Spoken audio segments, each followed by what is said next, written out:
All right, I think we're live. Well, good evening, everybody. Good afternoon, wherever you are. It is Tuesday, August 9th, 2022, and we are starting off this live stream in the middle of Central Park. It's a beautiful night, but man, is it humid. We are going through a really bizarre, really crazy heat wave here in New York City. Some really crazy statistics out of the weather here. I think it got up to about 105 degrees here in Central Park. I believe the only sort of location, I guess you can consider within the 5 boroughs, Nassau, Suffolk County, that was under 100 degrees was all the way out on the east end of Long Island at Montauk. So if you wanted to cool down today, you had to go out to Montauk, where you could get a nice balmy 99 degrees. Anyway, it's still a little bit humid, but tonight obviously we are going to be talking about the CPI numbers. So tomorrow is going to be a very busy day on Wall Street, because we will get the CPI report coming out at 8:30 in the morning Eastern time. Now, I think tonight on the stream I wanted to take some time out and really go over what I like to call the 4 drivers of inflation. Okay, and we've talked about this a lot on the streams. And I think as of right now, there's 4 things that we need to look at. Number 1 being commodities prices. Number 2 being housing costs or housing prices, right? Price of rent, things like that. Number 3 would have to be the supply chains. So global supply chain shortages that we've been seeing. But the good news is a lot of these factors are healing. We're actually seeing supply chains heal globally, which is good news. And then the last one, hold on, let me just adjust the computer here. And then lastly, you have wage prices. So we're going to talk about which ones do we think are going to come down, which ones do we think are going to still be a problem moving forward, and then we'll wrap up the stream just by giving a brief markets a look ahead, or markets outlook. Have we bottomed? Do we still have a way to another leg down, a leg lower? We'll talk about that on the stream, but just once again, everybody want to reiterate that tomorrow at 8:30 a.m. Eastern time is when we get that CPI report. And I think just last thing I'll say before I say what's up to everybody in the chat is I think these numbers are going to confirm the thesis of is good news bad news and is bad news good news. Or maybe just confirm one piece of that puzzle, because I think if inflation comes down, Fed Chair Jerome Powell, maybe, just maybe, they'll have an opportunity here to say, essentially calm the markets and say, you know, maybe we won't get that aggressive with rate increases, with rate hikes. But if CPI comes in hotter than expected, Fed Chair Jerome Powell and all of the Fed presidents at the Federal Reserve are probably going to increase and get even more aggressive with their rate hikes. But there's a couple of factors why I say good news is bad news and bad news is good news. Obviously, we had that record-breaking jobs number that came out on Friday. Obviously, the United States added about 528,000 jobs. So that's good news, right? We want people to get back to work. This was the first time since the pandemic started that we recovered all of the jobs that were lost in the pandemic. So if you remember, it took 2 months, only took 2 months to lose about 22 million jobs. And it took about 27 months to regain all the jobs back. So the good news is that we have since fully recovered from all the job losses in the pandemic, right? So employers are adding employees. But Fed Chair Jerome Powell, the Federal Reserve, is looking at that because a big component of the CPI is wage pressures and wage gains. And the reason why that's important to note, and the reason why that's important to watch, is because as companies are adding these jobs, you would think, oh, well, it's probably net out to be even. Well, that's not necessarily true. If you look at the labor force participation rate, which we've been watching very closely on this channel, we're actually continuing to make new lows in the labor force participation rate. So essentially what this means is that there's a smaller and smaller talent pool from which to draw on, right? So as employers are hiring employees, there's less of a talent pool, or a recruitment pool, I'd like to say. So instead of having the employers have all of the bargaining power, for the first time in a long, long time in American history, the employees have the vast majority of the bargaining power here. So they request higher wages. And what happens when companies pay higher wages? Well, corporations, in order to offset those higher costs and those higher wages, they like to pass on those price increases to consumers. So let's say if you're a big manufacturer and you have to pay your employees $3 an hour more. Well, manufacturing costs are probably going to go up because corporations like to pass those costs on to consumers, thus adding to the wage price spiral. But we'll talk about that tonight. We're going to cover a lot of stuff. But let's say hi to everybody in the chat. I forgot to do that. My apologies, everybody.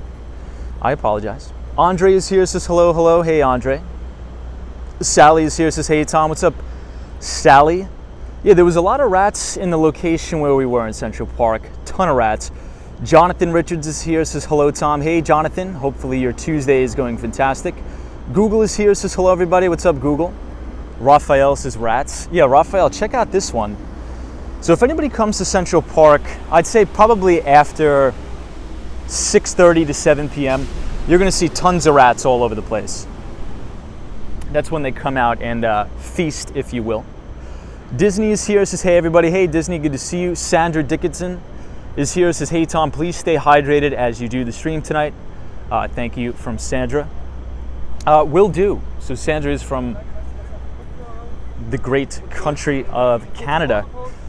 Good to see you, Sandra. Yeah, guys, it is, talk about a heat wave. This is a real heat wave in New York City. So I think at the beginning of the stream, I told everybody it felt like 105 degrees today in Central Park. Out of all the boroughs, Nassau, Suffolk County, if you wanted to escape the heat today, you had to go all the way out on the east end of Long Island to enjoy a nice balmy 99 degrees. So the humidity is absolutely ripping. Thank God that the sun is down now. It's not too bad. I think we could still, crank out our 2.5 hour stream, but we're probably gonna have to stop for additional water breaks.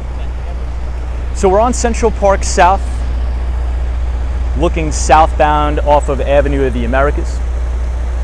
Hey, Solo 401 is here. What's up? Good to see you, Solo. Hopefully you're having a good day today. Photos from around New York says super hot and humid. Yeah, it was crazy today, photos. Gennaro says hello, Tom, from Brazil. Love strolling through Central Park. Thank you very much. Good to see you, Gennaro. But check out the sky, everybody. So this is the clouds amongst the Billionaires Row buildings. I think it looks absolutely fantastic tonight. What do you guys think? Hey, Carol H says, hey, Tom from Puerto Rico. Carol, you're in Puerto Rico? I didn't know that. Well, enjoy your trip. I'm not, or do you live there now, or are you just visiting? But regardless, enjoy Puerto Rico. Connor is here, says, hey, Tom, are you still planning on headed to the West Village tonight? Yes, we will still be headed to the West Village tonight. It's been a while on the stream since we've walked down towards the West Village, so I think it'd be cool to do that today, if you guys want. Dan Zanks has got to be grateful for AC. What's up, Dan? Yeah, so I'm not sure about you guys, but I keep getting these notifications from Con Edison. These warnings saying, conserve your energy, don't run the microwave, don't run the dishwasher, don't run the washer dryer to conserve energy, which I totally understand. I mean, everybody was cranking their AC, not only today, but throughout the entire week. It was 105 degrees on the island of Manhattan today. Football Shane Life, good to see you, my friend. Hope you're well. Warwalker is here. This is Ola, Tomcat, and Mods. Welcome. Good to see you, Warwalker. ABD says, hello, Tom. Welcome. Solo says, hydrate, my friend. It's always a good day when we get to walk with you. Thank you, Solo. Joe Hernandez is here. Says, hey, Tom. What's up, Joe?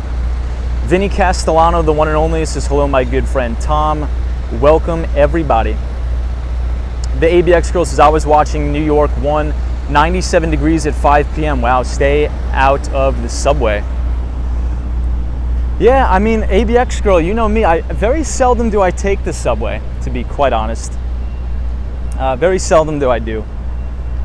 You know, the worst is when I used to commute all the way down to Wall Street. I used to take the Long Island Railroad to Penn Station, transferred to the 2 train, and for whatever reason, I would always be lucky enough to get the subway car with no AC. That's a really fun ride down there. Carol says, I live here in the tourist area of San Juan. Wow, that's awesome. That's fantastic.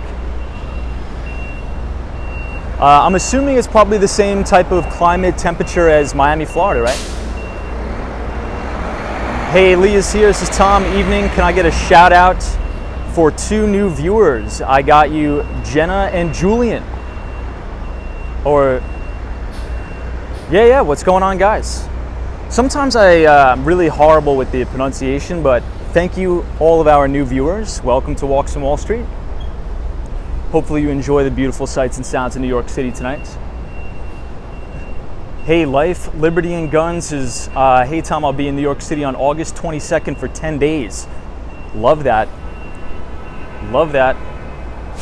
Gregory says Puerto Rico is great, enjoy. Also, the taxes are quite favorable down there. Okay, so Carol says that Puerto Rico's not as humid, but it's hot. Yeah, I mean, it's a different type of humidity. If we compare New York City humidity on the island of Manhattan to Miami, Florida, completely different. Completely different. So we are standing on the corner of West 58th Street and 6th Avenue. Right now we are overlooking the very famous Central Park Tower, as well as 157. But if we continue to point the camera towards the sky, you'll see the beautiful Steinway building.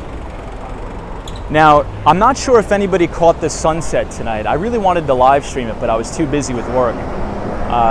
This was one of the best sunsets I've ever seen in my life in New York City. The good news is I was able to film it, so I'll probably post it on my channel. It was breathtaking. It was really cool. So yeah, I'll post that a little bit later. But everybody, tomorrow is the big day on Wall Street, where we get the CPI numbers. So please be on the lookout for that. Those numbers drop at 8:30 first thing in the morning Eastern time. And what I want to talk about tonight specifically is the 4 main drivers, I would say, of inflation that we need to look out for. Now, the good news is that, in my opinion, I think 2 of those main drivers are at least starting to subside. At least starting to subside. I think that'd be fair to say. And I think 2 of those main 4 drivers that are subsiding, in my view. Number 1 is commodities prices, which we've been talking about and reviewing on the stream. And number 2, supply chain issues are just starting to subside. Now, as you know, we've been going through earnings season. We are still, I would say, probably on the tail end of earnings season. And a lot of the responses or the guidance by CEOs at some of the major S&P 500 companies, the main narrative is that even though supply chains are still a problem, supply chains are healing, which is good news, right? The 2 other factors we need to worry about that I do not think have subsided yet is number 1, wage pressures, so wage gains for employees. And number 2, housing and rent costs. But we're going to do a deep dive and we're going to talk about that tonight. Hey, DeLargo, thank you so much for the $20 donation. It says, hey, Tom, I just wanted to say hi. Well, thank you for saying hi. Thank you for tuning in and thank you for your support. I appreciate it and I hope you had a good Tuesday. James Brumley says, there is no point to own a car in New York City. Where do you park it? I think I probably have to agree with you. I don't own a car myself, but I'll give you a quick story. So one of my first jobs as a teenager is I used to work at a rental car place, Enterprise Rent-A-Car, on the Upper West Side of Manhattan. We'll cross the street here. I just want to make sure. I've been seeing a lot of cars blasting through the red lights. So the trust level I have for drivers is near 0, maybe negative. if we factor in inflation. Maybe we'll take a quick walk down 57th Street.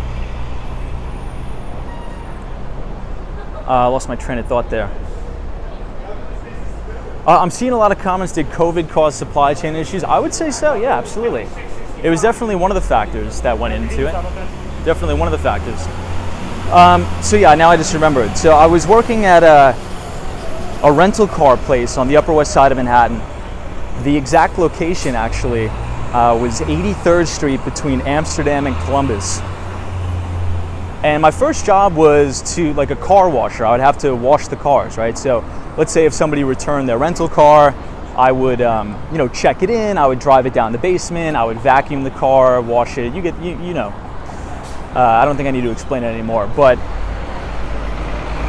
I made a lot of friends with the parking attendants at the parking garage. And this was probably back in, 2014, 2015. So this was a long time ago. And back then, to park a car like this on the Upper West Side in our parking garage was north of $350.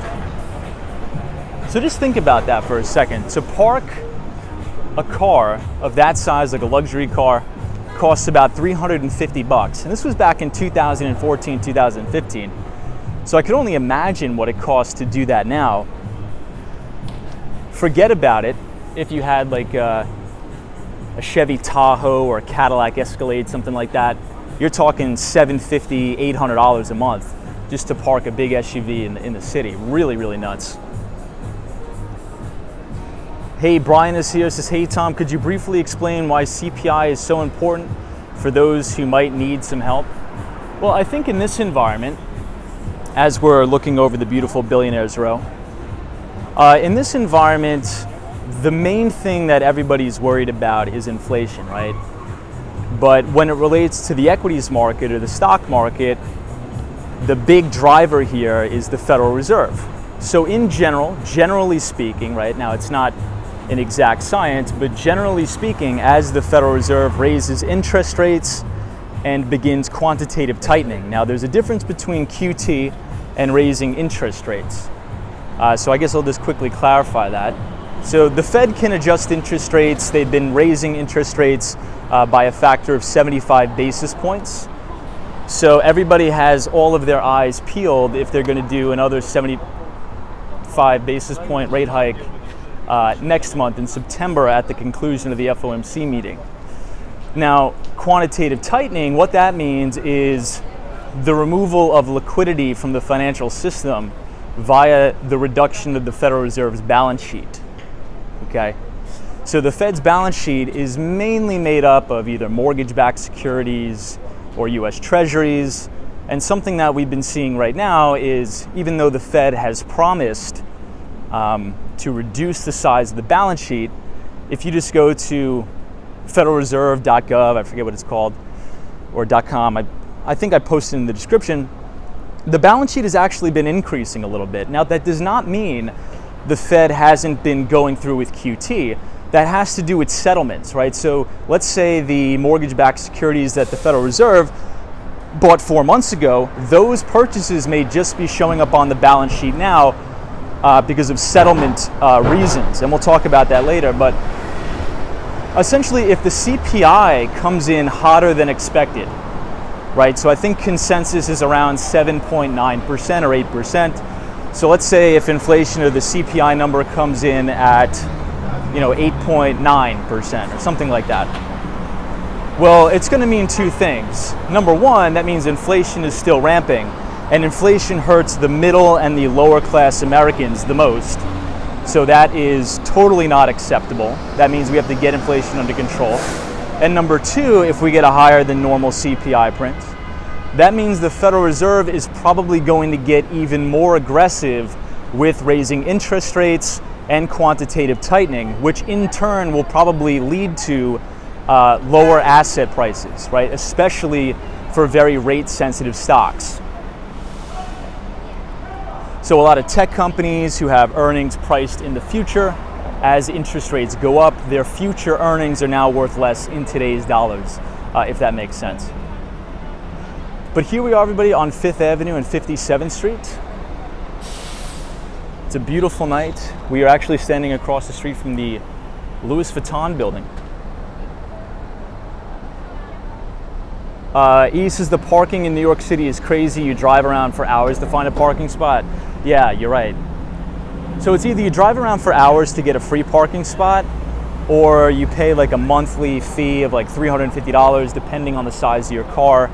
But I think for a day pass, maybe it's like 50 bucks, maybe 75 bucks. It could have actually gone up.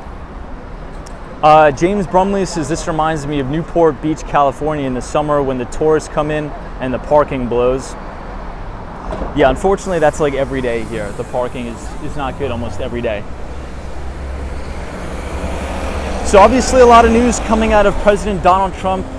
His home at Mar-a-Lago was raided by the FBI. So you'll see news camera crews here doing interviews all day and sort of covering that topic. So the Trump Tower is right here. Apparently, former President Donald Trump was not in Florida at the time of the raid. Apparently, or allegedly, he was in New York City. Hey, Steph Wrights is your favorite English fan here. What's up, Steph? Good to see you. Hey. Jiminix says, hey, Tom, happy Tuesday. Happy Tuesday to you, too. Joe Drivers says, hello, Tom, and Walks on Wall Street fan. What's up, Joe? Welcome. Buy the Book says, howdy. What's up, Buy the Book? The ABX girl says, Tom, I can imagine the drivers/owners of black car services are happy their clients are back since they offer a higher service than Uber. Yeah, I mean, ABX girl, what do you think about Uber's earnings report? You know, one of the things that really stood out to me about the most recent quarterly earnings from Uber is that I think they recorded their highest number of driver signups in a single quarter in history. Now, it may be good news for Uber, but that may be a leading indicator that inflation is starting to sting the average everyday American, so they're looking for additional income sources, such as driving for Uber and the like. So I don't know, maybe I'm reading into the report a little bit too much, but it seems as if that climate could compound on top of one another and sort of explain it that way. Connor says, I heard that Trump's Secret Service was alerted that the FBI was going to search the home days before they conducted the search, and they are denying it as a raid.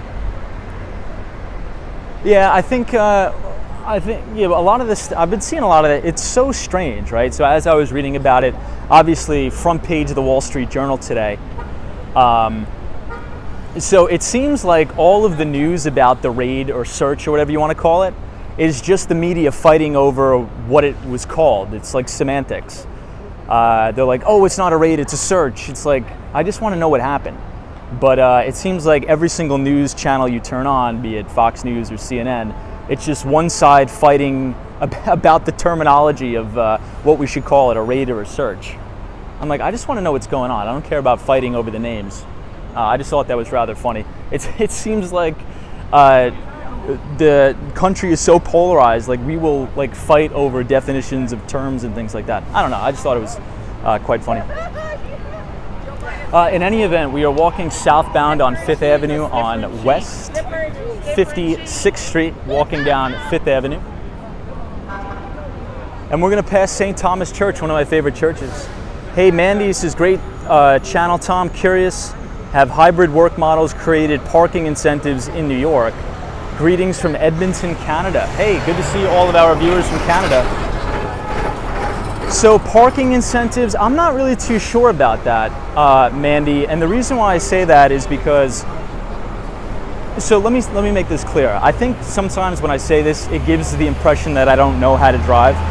I definitely know how to drive, but I just never drive, right? So I think, so to answer your question, the hybrid work environment, let's say if you have to come into the office 2 days a week. Okay, most people I know are going into the office on Tuesdays and Thursdays for whatever reason. Probably Mondays, they just sort of want to relax at the house, and then Friday everybody probably takes a half day off and then goes out to the Hamptons. But it's interesting, a lot of my friends have actually been driving into the city. They're like, if I only have to go in for 2 days, I might as well drive into the city. I'm not going to take the Long Island Railroad, or I don't want to take the subways. One little piece of anecdotal data here that I'll say, not to stir up the chat, but a lot of my female former coworkers and things like that, pretty much all of them choose to drive in. This is assuming they live in either the boroughs or Long Island, because they're afraid of taking the subway. There's been, increased random acts of violence on the subways and things like that. Again, anecdotal data, but of the people that I used to work with, if they live on Long Island or Westchester County, they're like, look, if it's 2 days, I'm not gonna bother taking the LIRR and then taking the subway. I'll just drive in and expense the parking, right? So if you work for a major company, you could expense your travel to and from the office. So I don't know if there's any parking incentives, but consumer behavior has definitely changed, I'd say. I would say there's definitely a shift in consumer behavior. Hey, Nirvana Fan 500. What's up, Nirvana Fan 500? Good to see you. The ABX Girl says also many will take a hit with congestive driving. I did not get my deal until 30. New York City issues more state IDs instead. Interesting. Chris Beeman is here from Arizona. Good to see you, Chris. Says, hey, Tom and everybody. Good to see you. James Brumley says, Trump is screwed. Good luck, my guy. Connor says, Tom, how do you get around in Miami with public transportation? I don't really have an issue with public transportation, everybody, to be quite honest. I have not had an issue with any of the Miami-Dade County buses. So the bus that I take goes right to downtown Miami, and it actually drops me off literally right outside of my office. So it's actually pretty good. I don't have any complaints. I will say it's probably more convenient taking a train or something like that on a 40-minute ride as opposed to a 40-minute ride on a bus. But at the end of the day, it gets the job done. So I definitely do not have any plans on getting a car down in Miami. I just think a car is too much of a liability, too much of a distraction for me. And not for nothing. I mean, I know there's a lot of people from Florida and Miami who watch the streams. You guys are nuts in terms of driving. You guys are really, really crazy. And that's coming from a Long Islander. I mean, the driving here in New York, these people are nuts too. Like erratic driving, it's nothing compared to Southern Florida. So I would rather just be on the bus, take the bus. I don't want to have to worry about getting in an accident. But from being around New York, I always thought we had the worst drivers ever. I was like, New York City, Long Island, by far the worst drivers in the world. When I moved down to Miami, Florida, we have to shift over the #1 spot a little bit. Hey, Carl Winston says, hey, Tom, how's it going? Good to see you, Carl. Welcome. So I want to stop and show you guys one of my favorite buildings in the city. This is on East 53rd Street and 5th Avenue. The architecture on this building, St. Thomas Church, is unreal, unmatched. And I just think it's so beautiful. Every time I walk past it, even if I'm in a rush, I just sort of stop and just check it out for a little bit. Rick says, this a stream that you get blocked? Days Work says, New Yorkers come to Miami and make it worse. Days Work, maybe you have a point there.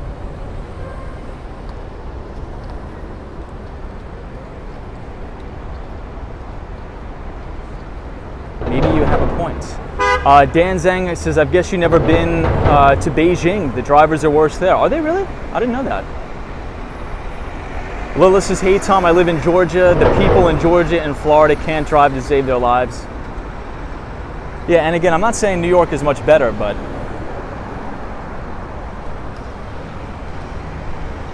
Kisa M says, hey, would you recommend New York City? I'm moving from London. I would recommend New York City. I would recommend New York City 100%. I love New York.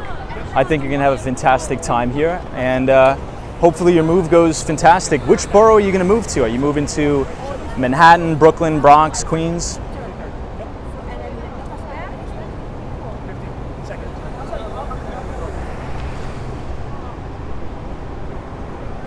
In other news, the News Corporation building reported earnings. Now, I know this isn't a stock that we like to talk about or a company we really like to cover or talk about, but I think it'd be interesting just to briefly go over their financials. And the reason why I say that is because oftentimes on the stream, we'll cover specific articles from the Wall Street Journal, from Barron's and Investors Business Daily, and as we know, this time last year, there was a big acquisition by News Corporation, buying Investors Business Daily for about $250 million. Now, as I was listening to the earnings call, I was sort of taken back because obviously a lot of the revenue that the Wall Street Journal generates, that Barron's and Investors Business Daily generate, obviously a lot of that is subscriptions for selling newspapers, right? You sign up for the Wall Street Journal, you get it delivered to your house, and also if you sign up, you get access to the paper online via digital products. But I was surprised to hear that out of all the advertising revenue, well, I guess I'll ask the chat. I think this will be kind of fun. So out of the advertising revenue, across the Dow Jones segment, how much of the advertising revenue do you think accounted from digital ads as opposed to traditional print advertising? And I think you guys would be surprised. What do you guys think? So what percentage of advertising sales do you think came from print advertising? So like archaic, you take out a little section of the physical newspaper and you can put an advertisement. Which percentage do you think is print advertising versus digital advertising? This is the Cartier building on Fifth Avenue. One of my favorite buildings. Ooh, Cosmo with a 95%. 25%, 30%, 10%. Carl says way more digital than print advertising. So Carl, I thought the exact same thing as you did. I'm like, dude, print advertising is archaic. What do we live in, 1950? It's about 50% of the revenue. Isn't that crazy? Still, although I will have to be honest here, the digital advertising is obviously growing at a much faster pace than print advertising, but it's still split about 50-50. Really crazy that about half the advertising revenue of the Dow Jones segment, which is the Barron's, Wall Street Journal, and the like, still a large portion of the advertising revenue still comes from print advertising, which is really weird, really strange. Obviously, though, if you look at year-over-year growth, I believe digital advertising is growing at 14% as opposed to maybe single digits for the print advertising. But still, print is still alive and well, it seems. Mandy is here, says print will never go away. So Mandy, I hope you're right. I really, really do hope you're right. So I'm a huge fan. It's like one of my hobbies. I love reading the Investors Business Daily and I love reading Barron's, but I cannot read the online version, mainly because my eyes are not that good. So if I stare at a screen too long, I get really, really bad migraines, like crazy bad migraines.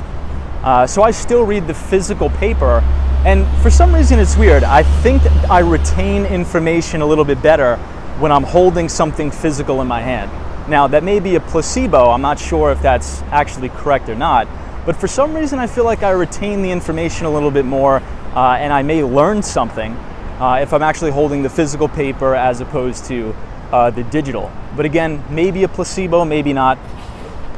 But what do you guys think? Would you rather, here's an interesting poll. Would you rather listen to an audiobook, read a book on like a Kindle or an e-reader, or would you rather read a physical book?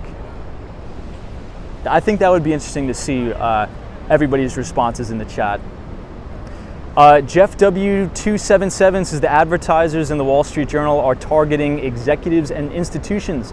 A higher percentage of those print editions are read by those people. So Jeff, that's actually a really good point. And I think you're bang on accuracy right there.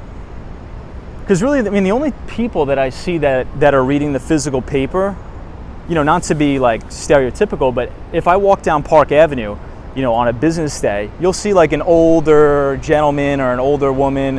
They're probably managing directors or, you know, big executives that still have the physical paper. So I think you're right. You know, also I did notice something, Jeff.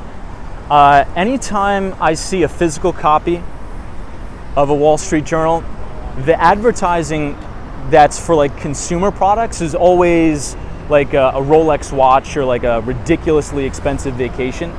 Probably to your point, they're just playing to the audience, right?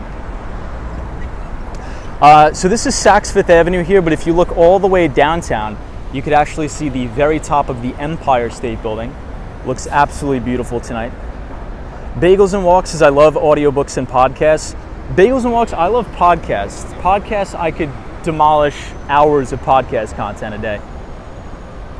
Disney Matt says, physical will always have demand and there will always be an audience for it. I agree with that, especially for like a lot of collectors and things like that too. NMB045, what's up?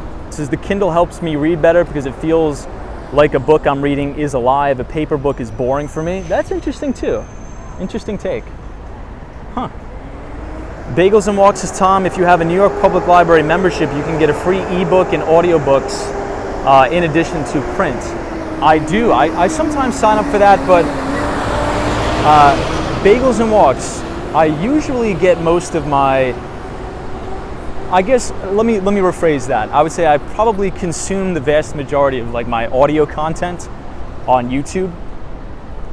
I don't really use Spotify or anything like that. But I will say, I do prefer a physical copy of a book.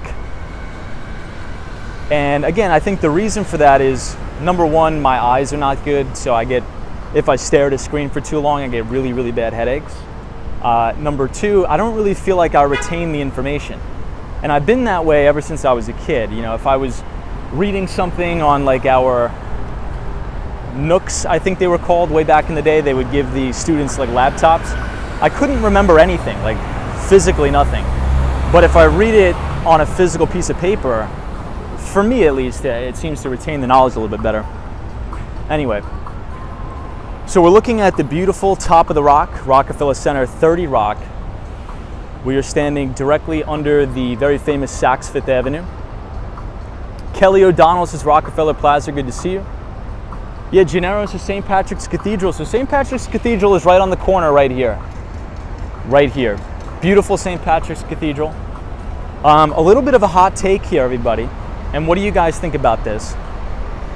I think I may like St. Thomas Church a little bit better than St. Patrick's in terms of the architecture. I think in terms of the architecture, I think St. Thomas is maybe a little bit more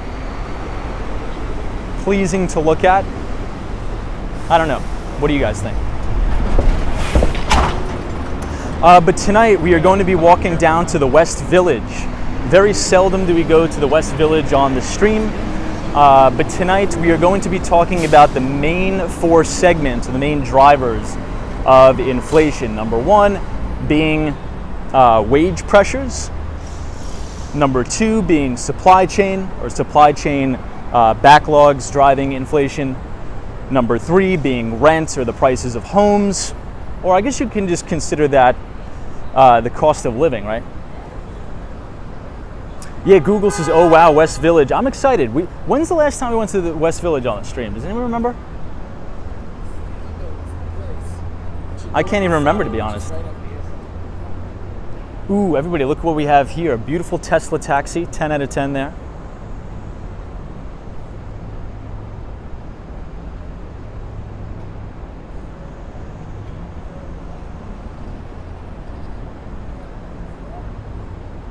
And I'm blanking on the fourth one. The humidity is getting to me. We said wage pressures. Oh, commodities. Commodities costs. So here's the good news. I think as of today, so sometimes I'll go on AAA's website. So if you Google AAA nationwide price of gas, here, let's watch this Tesla. It's going to whiz by right here in a minute. I believe the average price of a gallon of gas is now officially below $4 a gallon, which is great news. Doesn't matter if you're a Republican or Democrat, I don't really want to get into that. That's great news, right? So oil is coming down, and we've been predicting this for probably about 5 months now on the stream, because we've been watching the ticker symbol CL, which is the crude oil futures contract. So energy prices are going to start to roll over here, especially the price you pay at the pump. If you look at lumber futures have cratered about 70%. Copper prices have cratered. So that's one piece of the puzzle that's coming down. The two that are still concerning to me, and one of which being wage pressures, was confirmed by Friday's non-farm payroll numbers, when the non-farm payroll numbers came out and absolutely breathed fire on Wall Street, coming in at 528,000 new jobs, as the labor force participation rate continues to roll over.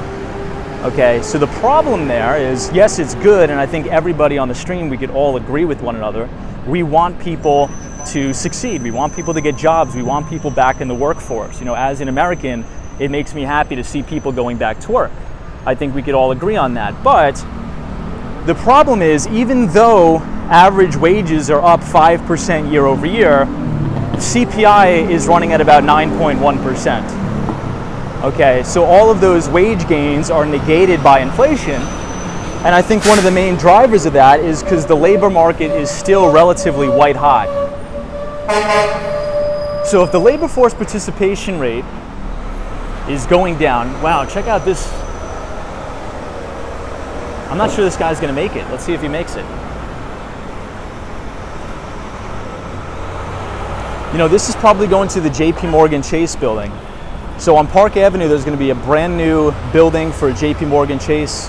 It's going to look absolutely beautiful once it's built. We'll have to check it out. But the reason why I don't think that will subside, at least during this CPI number, is because as all of those jobs have been added, there's less of a talent pool to hire from, right? So in turn, this essentially puts a lot of the bargaining power in the hands of the employees. And we haven't seen this in a while.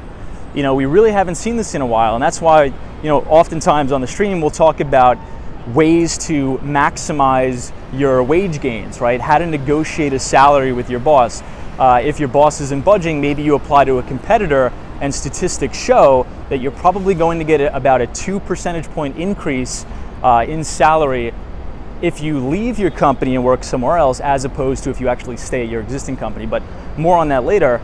If you have less of a talent pool to hire from, now the employees have more bargaining power to say, hey, we want more wages. Well, that's all well and good, but here's the kicker, and here's where it sparked a lot of controversy, not only on Wall Street, but in the political environment, where politicians like Elizabeth Warren, politicians like Bernie Sanders have been coming out and saying inflation has been caused by greedy corporations and not government spending, right? And we could debate that. I don't necessarily agree with that, but the reason why I say that is because corporations are going to offset their costs to consumers. It's called a pass-through. Okay, so if their costs of hiring somebody or wages go up, whatever product and service that particular corporation sells, they're going to raise those prices, so they pass those costs on to consumers. So pretty much any time, with a few exceptions, you get a raise, wages go up, company issues maybe a 5% bump in pay across the entire organization, there's a pretty good chance that prices are going to go up at the stores or wherever those goods and services are purchased. So that in turn is a theory that many economists call the wage price spiral, where if the jobs or the labor market is running white hot, there's going to be an inflection point here. There's going to be a breaking point, because here's what happens. As employers or as corporations raise prices, there's going to come an inflection point where those consumers will be like, whoa, that's enough. I can no longer afford groceries at the store. I can no longer afford a brand new couch or a brand new appliance or whatever. And really quickly, and then I'll take a look at the chat, I think we're starting to see this right now, and that's very telling by Tyson Foods earnings report. Yes, so Tyson Foods reported earnings this week. And one of the things that was really interesting that the CEO came on the earnings call and said is he said that we're seeing consumers broad-based across the board change their consumption habits. So instead of buying beef or more expensive meat products, like let's say red meat, more consumers are opting for chicken. And this has been the largest change in consumption habits at Tyson in the last 15 years, he said on the earnings call. So I think we're starting to hit that inflection point where there's only so much the consumers are able to take in terms of price hikes, that either layoffs need to happen or prices need to come down due to demand destruction. Hey, Mac Jack is here, says, hey Tom, the milk I buy was $4.99 and now it is $6.49. Oh my God, what kind of milk is that? Is that just regular whole milk? Bob says, hey Tom, gas here in Orlando is $3.46. Well, that's good news actually.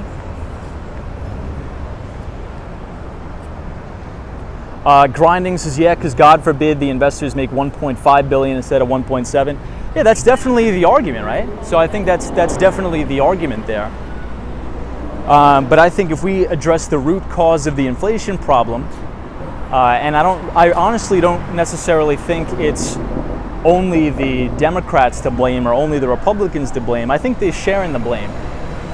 And the reason why I say that is because even under the Trump administration, we were spending like money was going out of style, like money was growing on trees, right? So it's not only the monetary side of the house, which is the money printing from the Federal Reserve, it's also the fiscal side of the house too. So, you know, we also did a stream on that. We wrote about that in the Behind the Street newsletter, that I believe everybody tries to dump on Fed Chair Jerome Powell and says, oh, the Federal Reserve is the scapegoat here. But I think the fiscal side of the house needs to take some responsibility as well. So all good points. Dallas says, Tyson Foods is processed meat. People want more healthy options. I wouldn't say all Tyson options are processed meat. There's definitely some options that are definitely processed, but not all of them. Grinding says, what do you think is the root cause? I wasn't here if you answered that. Oh, maybe the chat's a little bit delayed. So I think it's money printing, right? The expansion of the Federal Reserve's balance sheet. So really quickly, so the Behind the Street newsletter is completely finished. I typed it all. I just have to do the editing. So either late tonight or tomorrow morning, please check your emails because I will be sending out the Behind the Street newsletter. But I believe that much of this inflation is caused by money printing, right? And we're seeing the same thing now in countries like Japan. So let's talk about currencies a little bit, okay? So the Japanese yen has been really coming under pressure here and falling off a cliff. Now, why do we think that is? Well, I think it's because of poor monetary policy. Let's forget the fiscal side of the house. Let's put the fiscal side of the house aside for a minute. If we follow the trajectory of not only the Bank of Japan, but global central banks, there's an overarching theme here that we're shifting away from quantitative easing to quantitative tightening. Okay, I think everybody on the stream can agree with that. The Federal Reserve has been raising interest rates. Hold on. Sorry, I gotta adjust my mic. I think I gotta buy a new mic. The clip keeps falling off, so I have to keep holding my mic to my face. So anyway, we're seeing central banks across the world raise interest rates, but if you look at the Bank of Japan, they're actually continuing with additional quantitative easing. So instead of raising interest rates and instead of shrinking the balance sheet, you're seeing the polar opposite happen with the Bank of Japan. they're going to continue down the path of negative interest rates and economic stimulus. As inflation is ramping around the world, it's not just a US problem. And I think that's why you're seeing the currency get hit as opposed to some of the stronger currencies out there like the Dixie or the dollar. Because investors, traders around the world are like, okay, at least the Federal Reserve is tightening. At least they're raising interest rates. So why wouldn't I hold dollars? Because I can make at least a little bit of yield on it. Why would I be in yen?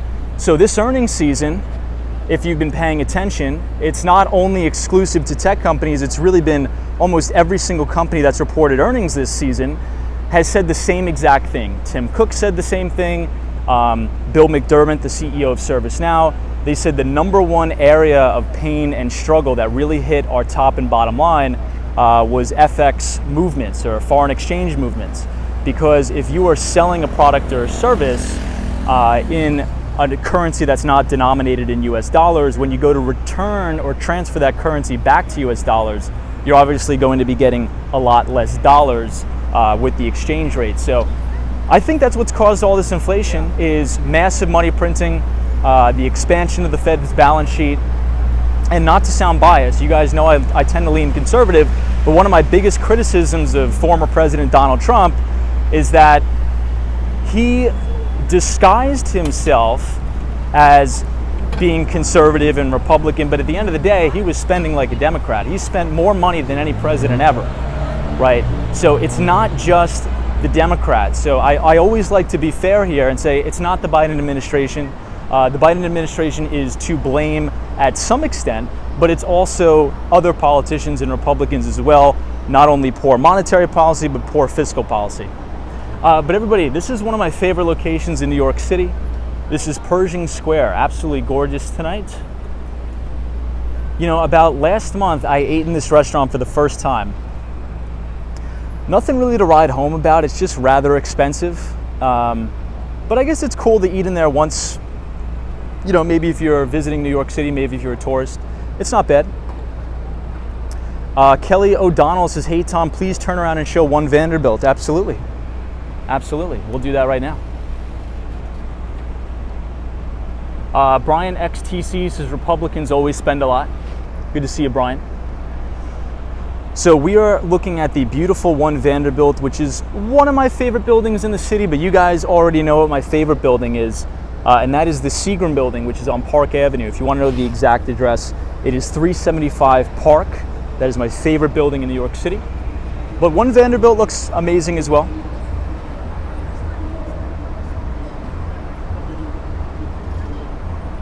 Hey, Troy 1995, good to see you. Yeah, Pershing Square, the founder is Bill Ackman, or William Ackman. Rebel Poet says, aren't these corporations raking in record profits? They raised prices because the COVID situation gave them a pretext to raise prices. Beef sold for more than cost increases warranted. Yeah, so Rebel Poet, to some extent, you're right.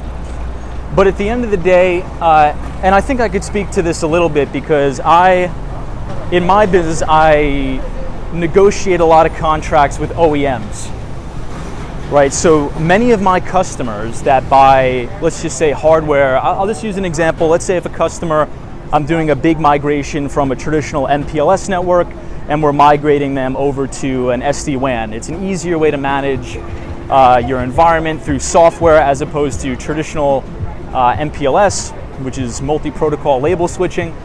You can manage your WAN environment over software. So SD-WAN stands for software-defined wide area network. That needs routers, right? So a lot of the times these routers will need to be custom built from a particular OEM. Here's the issue. With the supply chain backlogs that we've been seeing, one of the main components that go into a lot of these routers, be it a Category 5 or a Cat 6 router, is a lot of the chips, the semiconductor components there. So as prices go up on those particular, I would say, components, right, that go into the product, my OEM or my manufacturer will raise the price on me. In turn, I have to raise the price on my customer, But the only issue is when you're dealing with large enterprises, right? Let's say if you're selling into a Fortune 1000 or a Fortune 500 company, their buying cycle is very different. They don't order like one or two pieces of hardware, right? They order, thousands at a time. So you can't keep changing the price on them. It doesn't work like that.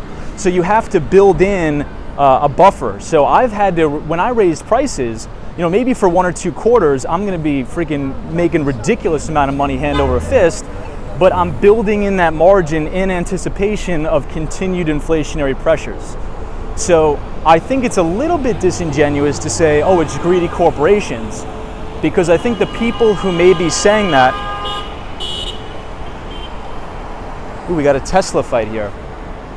And look, I understand to some extent is maybe corporations see an opportunity to rake in profits. Yeah, there's probably some of that going on. But I think more along the lines, it's very difficult to manage a supply chain, especially if somebody's in procurement. It's hard to give somebody a realistic order.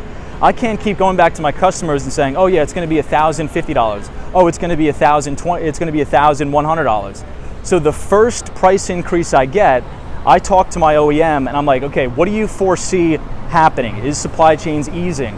How fast can I get my product? And they tell me, Tom, to be honest, it's a mess. We're probably going to have at least 3 to 4 price increases over the next 3 or 4 quarters. I say, okay, no problem. So what I'll do is I'll build in probably like a 40% margin buffer and say this is the price. So maybe for the first 2 quarters of sales, I make additional income or additional GM or gross margin. But as my price continues to be ratcheted up, I don't increase the price on my customer. My margin just gets slowly eroded. Does that make sense? So I think there's a lot of that going on too. I don't think it's fair to say it's just corporate greed. But that is what I'll say. Brian XTC says you're inclined to defend corporations. I don't know about that. Let's just say this, it hasn't been easy. Let me just say that. It's anybody who works in procurement, it's been tough. And I think COVID has caused a lot of that, right? Rightfully so. If you have shutdowns and if you shut down the world for a year, it's going to take a while for things to get back to normal. I think people need to come to terms with that. But I think as politicians, it's easy for politicians to just say, oh, it's the corporation's fault. Or on the right, it's the Joe Biden's fault. It's all the Democrats. That's just all scapegoating, and that's disingenuous in my view, right? Because the politicians have a much, much different incentivization structure than a small to medium-sized business, than a corporation. The incentivization structure of a politician is get elected at all costs or get reelected at all costs. And as you know, there's been many, many studies about this. If you make big, grandiose, wide sweeping claims, like the average common person relates to that really well. And I think that's probably why Trump won the election, because he could, hammer on somebody. It may not even be true, but if you scapegoat somebody to death, it's almost like you're developing this exponential confirmation bias among people. And unfortunately, that resonates with people. So for an example, let's say if you have a Ron DeSantis, they'll say, oh, the Democrats are coming for your kids. They're coming for your kids. They want to teach your kids all this crazy stuff, and they get you all riled up. And then if you go towards like the Democrats with Elizabeth Warren or Bernie Sanders, they're like, the corporations are so greedy, and that's why you're poor, and Donald Trump is the reason why your life is terrible. Both of them are wrong. Both of them are trying to get a rise.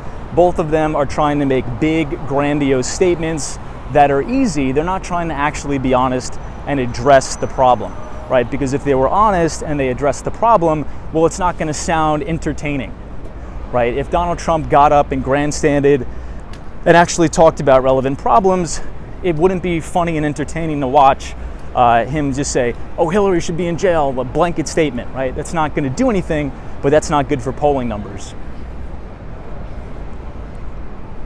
Again, that's just my opinion. These are opinionated statements for me.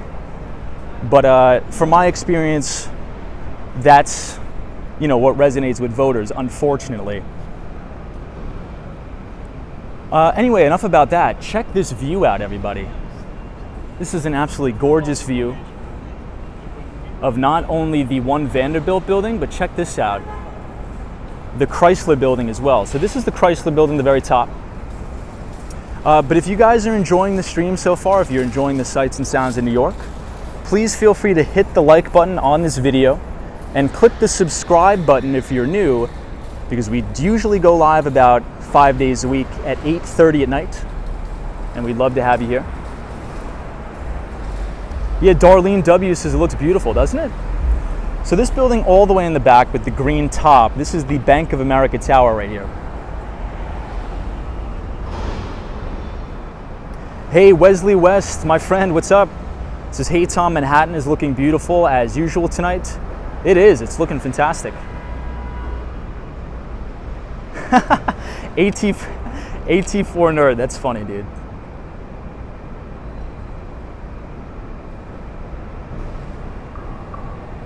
Lahel says, DeSantis is right, Democrats are wrong, they're trying to... Yeah, so I understand some very specific nuances. Don't get me wrong, I think some Republicans have good points. I agree. I tend to lean more conservative myself.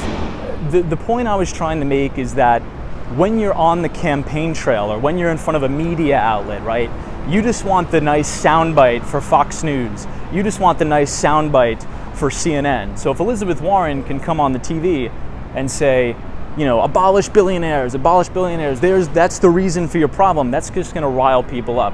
When she knows that's just not even going to be real, right? It's not even feasible, so there's no use talking about it, right? And you know, the Republicans do the same thing on the other side. So I think the point I was trying to make is not that they don't make relevant points, it's that the points that they communicate to the audience are these grandiose, very easy, stupid claims that are just so easy, right? And this is why I've actually had a thesis that we should have more engineers running the country. I think if you want a spot in politics, you should have to go back to college and get an engineering degree. Because engineers, by their very nature, they're designed to fix problems. They're designed to be forward thinking, right? So if you could have solutions oriented people, it's going to be a lot better in any event.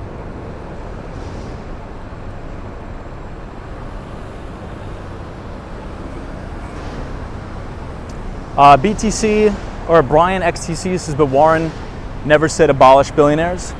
Well, I'll give you a real example. So I think in this example, which I actually think the Democrats could have done very good, and I don't want to get too political, but on last night's stream we were talking about carried interest. Okay, we were talking about carried interest. So in this new Inflation Reduction Bill, I'm not even sure that's what it's called anymore. I think they may have changed it. So you hire an additional 87,000 IRS agents, and you claim you're not going to go after the middle to lower class, but then in the same bill, you leave out abolishing carried interest.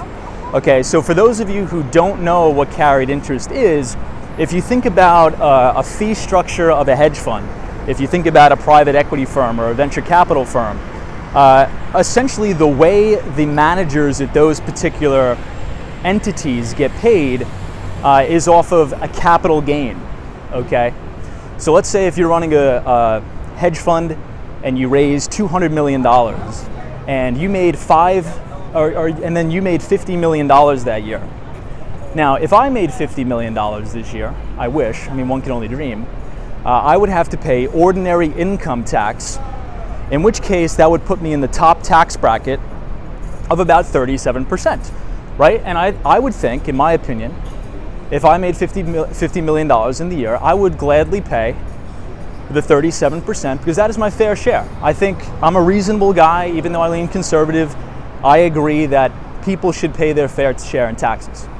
I agree. We could debate, but I agree. But anyway, but with a hedge fund, let's say if I was a hedge fund manager and running other people's money, the industry term on Wall Street that they use is OPM. So OPM stands for other people's money. So let's say if I'm a hedge fund manager, I made some really nice trades, I sell out of my positions and I made the firm $50 million. Well, I'm not going to pay the 37% tax. I'm going to pay a capital gains tax because that's investment income, and that tops out at about 20%. About 20%. So you can have hedge fund managers, private equity firms, and venture capital able to pay significantly less in taxes than the average person because of carried interest. Now, I'm not going to go into the debate if I think carried interest should be abolished or not. There's very good reasons why carried interest is in place. The point I'm trying to make is if Democrats really wanted to go after the billionaires and make them pay their fair share in taxes, they would have not hired 87,000 new IRS agents. They would have said, absolutely not, we're putting an end to carried interest. You're going to pay your fair share in taxes. No more of this 15 to 20% tax rate on your $100 million or sometimes $1 billion in earnings per year. That's sort of the point I'm trying to make. So I think on both sides, the Republicans and the Democrats, there's just no consistency there. I think they could have easily abolished or done away with carried interest, but obviously the lobbying is so massive by all of these hedge funds, private equity firms, and VC firms.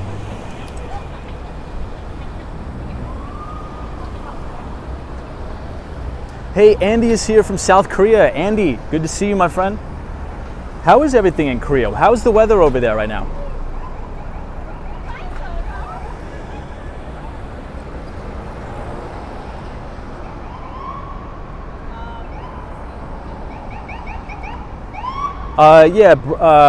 Brian XTC says the lobbyists bought her off. Yeah, so exactly, right? But we'll just wait till this guy gets across. So since I gave the argument to sort of, take down carried interest, here's the argument to keep it in place. Now, America has historically rewarded entrepreneurs, right? People who take on an exponential amount of risk tend to be rewarded in this country. And I think this is why America is home to the world's greatest entrepreneurs. And I think this is why people from all over the world continue to come to the United States to build a business, because the verbiage that we give off to the rest of the world is that if you come here, if you work hard, you have the opportunity to build something for yourself and get extremely wealthy. And I think that's a good message to be putting out there. So the argument is, let's say if you're a private equity firm, okay? You are taking the risk and the expertise and the entrepreneurial venture of raising all that money. Then you're taking the risk of finding a particular company that needs funding and giving that particular company money. Now, think about the downstream effects of that potential investment that could turn out to be really good. Maybe the company starts to turn around. Maybe the company starts to grow. That's going to create additional jobs within that economy or within that community, right? As jobs grow in a particular community, maybe those employees of that particular company start a family and they buy homes. The property values increase, thus more tax revenue for the municipalities, thus more tax revenues for the schools, making the schools better, and then on and on and on. So the argument to keep carried interest is to say, look, we are the capital allocators in the society. We are investing in up and coming communities. We're creating jobs and we're providing capital and expertise where necessary, so we deserve the lower tax rate, right? That's their argument, which I do understand that. I understand that argument because at the end of the day, we want to be sending that message to entrepreneurs. And I think we as America should continue to be the brain drain of the world. Right? I just don't want the smartest Americans creating companies here. I want the smartest people from Korea to come to the United States. I want the smartest people from India. I want the smartest people from China to come here, right? As an American, I want them to do it here, selfishly, right? And I think as long as we put those incentivization structures within our society, I think that's going to continue. But those are sort of the two arguments there.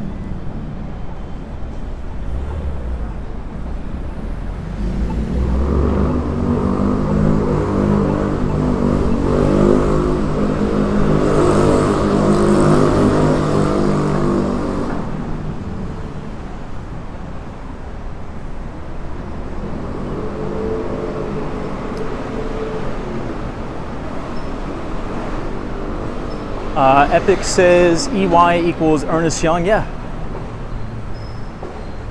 James says if you file your taxes correctly and completely, why should anybody be concerned about being audited? Well, it's very time consuming. Have you ever been through an audit personally? You know, I think a lot of maybe individuals are not as experienced. Maybe if you run a small business, you would see how laborious and, you know, of a time drain and a waste of money that can be. You know, if you run a small to medium-sized business, or even, you know, a larger corporation, and you have to deal with an audit, that's a huge time suck and a huge time waste just to prove your innocence. But I definitely do see your point. Definitely do see your point.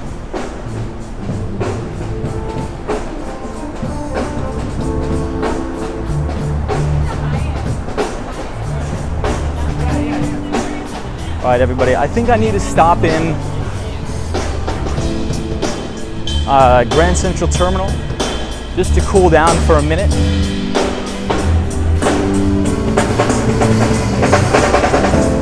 Hey, Don says, hey, my chiropractor is over there on Park Avenue. Very nice. Mike Skate TV, welcome.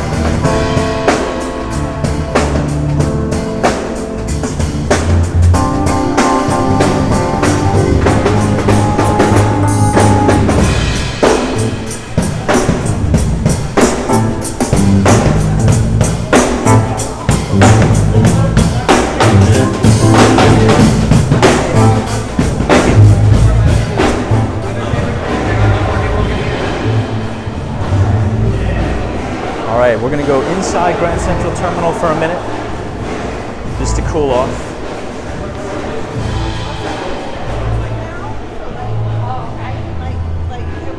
NNB 045. This is hey Tom, I've been going through an audit since last year. Yeah, it's really laborious and it takes a lot of effort. And especially if you're a small to medium-sized business, you may not be as well capitalized to be able to compile everything, hire a CPA, hire lawyers.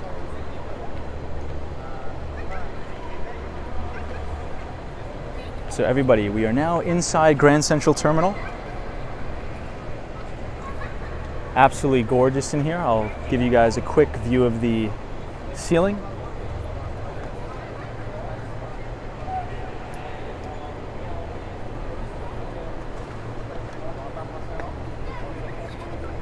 Pixelogic, what's up? Says I don't travel to New York City much, but I always like watching the streams. Thank you, Pixelogic. I appreciate you very much. Yeah, Brian XTC, isn't it amazing? I think the architecture here is fantastic.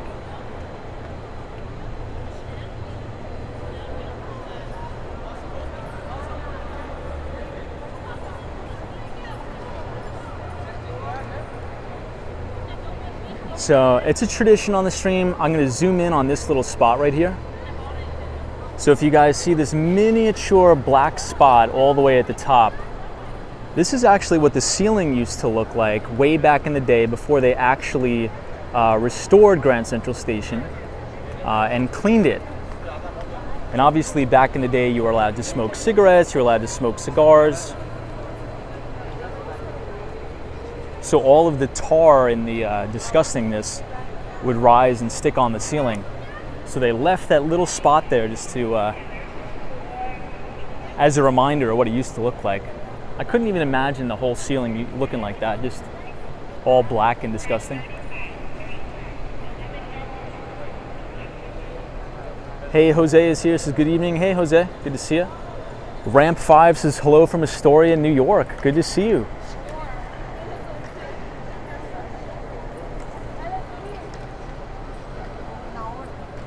Yeah, bagels and walks is like sometimes it changes for the better. That's true. Brian XTC says, said they tore down Penn Station back in the day. Yeah, that's a big travesty right there. You know, Brian, I'm not sure if you've been in the new Moynihan train station, but it's actually rather nice. It's actually really nice. I think they did a really good job on it. Somebody's asking, is the Apple store closed down? I think it's closed for tonight. but it is open. I just think it closes at around 7:30, I think.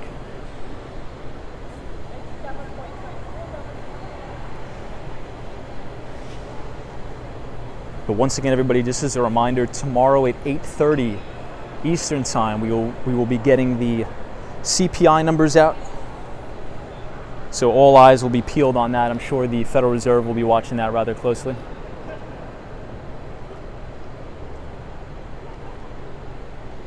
Hey, Grand Street 1 is here. Says they messed up the stars on the ceiling.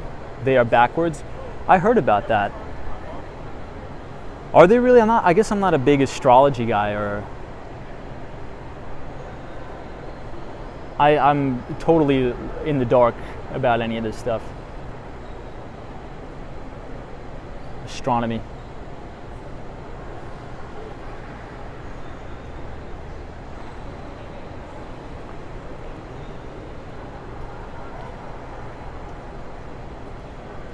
Brian says, hey Tom, do you have a favorite borough? Probably Manhattan, but a close number 2 is going to have to be Brooklyn. So I used to live in Greenpoint, Brooklyn, which was a really, really beautiful neighborhood. So if anybody's looking to move to New York and you don't want to be in the city, close number 2 is Greenpoint, really beautiful views in Manhattan.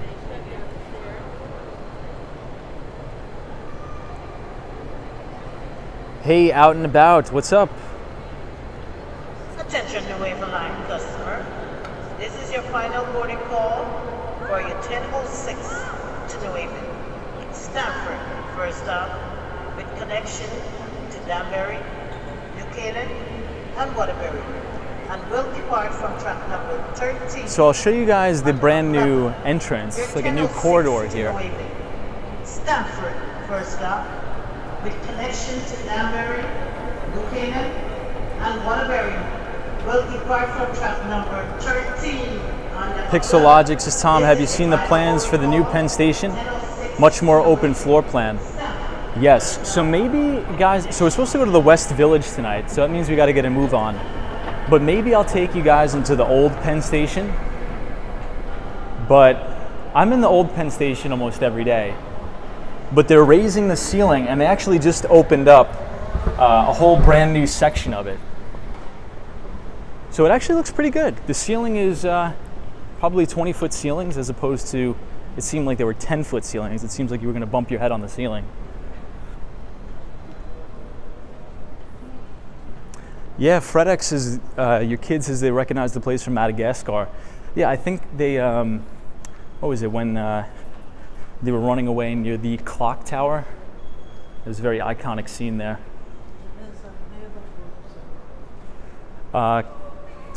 Kessa says, Tom, do these trains from Grand Central go across the country?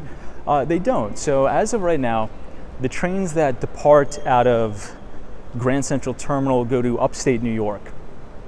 However, at the latter half of this year, they will be opening the East Side Access Project. Okay, and the East Side Access Project is the Long Island Railroad, so you'll be able to take the LIRR from Long Island and get off at Grand Central, which I'm looking forward to. All right, I appreciate that, guys. I need a little bit of a break. It's crazy, crazy humid out tonight, so.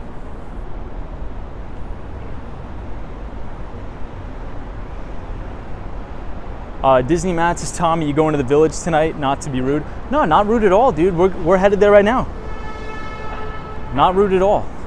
Yeah, sorry guys, I sometimes get sidetracked, but we're gonna put a little pep in our step and we're gonna get freaking cranking down to the West Village, I promise. Kindly Cunningham says, I love your live streams. I'm moving to New York City soon. Could we see West 34th Street if you can? Absolutely, yeah. Apologies if I pronounced your name wrong.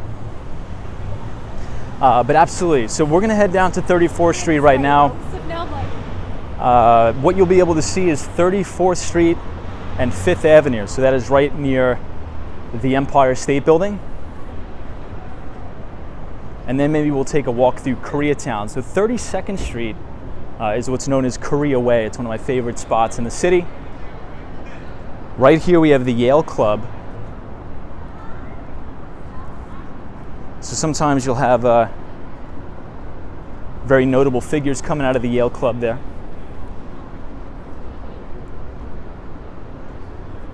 Hey, Austin City Limits, is Tom. You have to drink some Gatorade, dude, I know.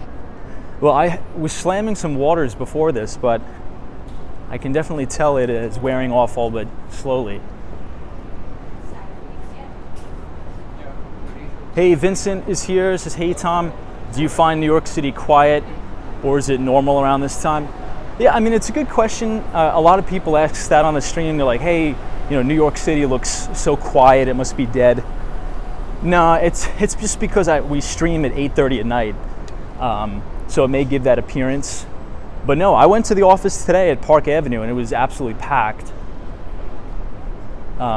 Usually if you walk around Midtown East after 8 o'clock at night on the weekdays, it's totally dead, right? Because those are all office buildings, so everybody's left already. But no, there's actually, to be fair, there's been quite a bit of people here. I think, especially on Tuesdays and Thursdays, because people are slowly coming back to the offices. A lot of my friends are still hybrid, but everybody chooses to come in on Tuesdays and Thursdays, so it may look a little bit light, but I think it's normal for this time of night.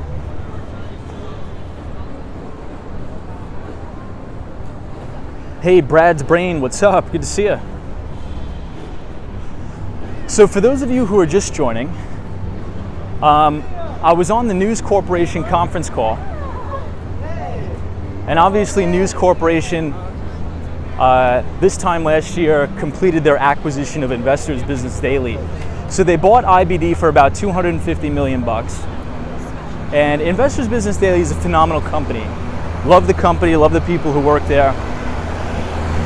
Anyway, long story short, I found it really interesting that out of the advertising revenue, so let's say the Wall Street Journal, Barron's, Investors Business Daily, 50% of the ad revenue, well, about 50, I think it's like 48%, we'll just round up.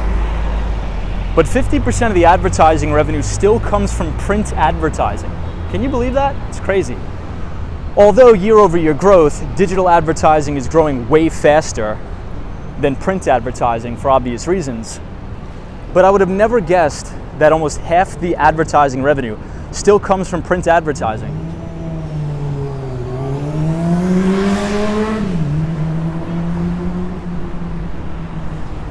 But probably what's going to happen is the print side of the advertising business is going to get slowly eroded away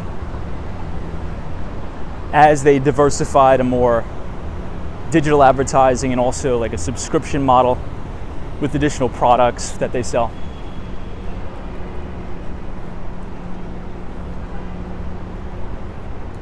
Hey, Wendy England, what's up? Good to see you.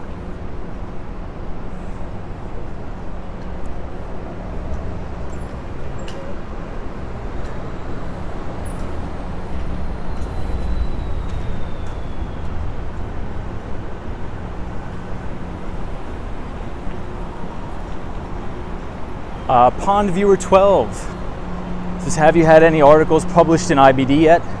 I haven't written any. I think I've decided I just want to work on growing my own newsletter.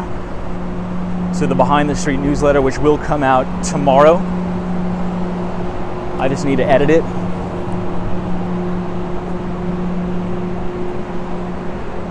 But yeah, I do have the option to write some freelance stuff for them. But then after I was thinking about it a little bit, I'm like, if I'm going to write stuff, why don't I just write it for myself and publish it myself? I love IBD, spend a lot of money with them, but I think I just want to focus on growing my own thing. At first I didn't. I'm like, I'll be a markets writer. I really wanted to be a markets writer, but the compensation is definitely not that of enterprise software sales.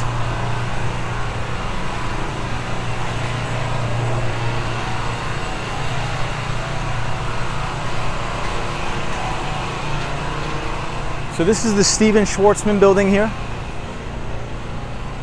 So the very famous New York Public Library.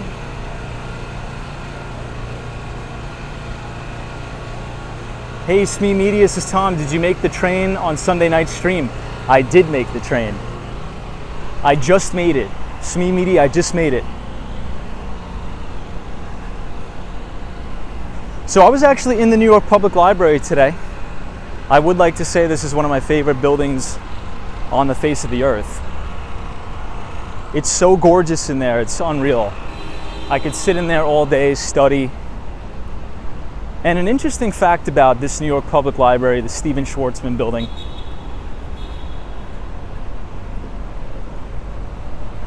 is that there's a research library in there where you could actually, well, you can't take out very old books, but you can read them, but you can't take them out of the building. So if anybody is visiting New York City and you want to see one of the original copies of Seth Klarman's Margin of Safety, it's right there in the New York Public Library. You can see it. And you can read it. So Seth Klarman is really regarded as one of the greatest value investors of all time. And at one of the Berkshire Hathaway conferences, there was a gentleman that stood up. He got on the microphone and he got to ask Warren Buffett a question. And he said, Warren, besides you and Ben Graham, who would you recommend we listen to regarding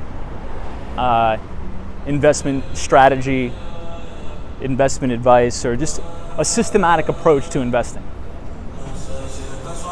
So Warren Buffett, he paused for a minute and he really couldn't think of anybody, but after a couple minutes of awkward silence, he said, I really wouldn't recommend anybody, but if I had to, I'd say Klarman, yeah, maybe Seth Klarman. And then a couple hours later, he's like, oh, somebody else popped into my mind, which is Phil Fisher. So Seth Klarman's Margin of Safety is a really, really fantastic book on really, really deep fundamental value investing. However, there was only about 5,000 copies ever published. And one of the original copies of Margin of Safety, or Seth Klarman's Margin of Safety, is actually in that building. And you can request some time to actually take it out, read it, but you just can't take it out of the building. So that's one book I would really, really recommend reading. It's one of my personal favorites. If you want to read it, there's obviously some free PDF versions online that you could get. And if you want to read a book by Phil Fisher, I think one of the prominent books, I almost went to college here, by the way. So back in the day, this college was called the New Community College, so NEW Community College, but now it is called the Stella and Charles Gutman Community College. But back in the day, when I was going to go there, it was called the New Community College. But the other book by a guy by the name of Phil Fisher, the original founder of Fisher Investments. His son Ken Fisher now runs Fisher Investments. The book is called Common Stocks and Uncommon Profits. And that is also a fantastic book if you want to learn about investments, common stocks and uncommon profits. And number one, I would put it Seth Klarman's Margin of Safety. So Seth Klarman's Margin of Safety. So we're going to bang a left here on 6th Avenue, walking by the Bank of China. 2 buildings up is the Salesforce Tower. Hey, Brad's Brains says, when I was younger, Bill O'Neill used to do half-hour how-tos on FNN, Financial News Network. You would have loved that. Ooh, I would have loved that, man. I wonder if there's any archives on the internet. But that's also another fantastic book. So, to Brad's Brains' point, one of the greatest investment books is How to Make Money in Stocks by William J. O'Neill. And William J. O'Neill is the founder of Investors Business Daily. Now Investors Business Daily was acquired by News Corporation. I think the deal closed last year, about a $250 million acquisition for IBD.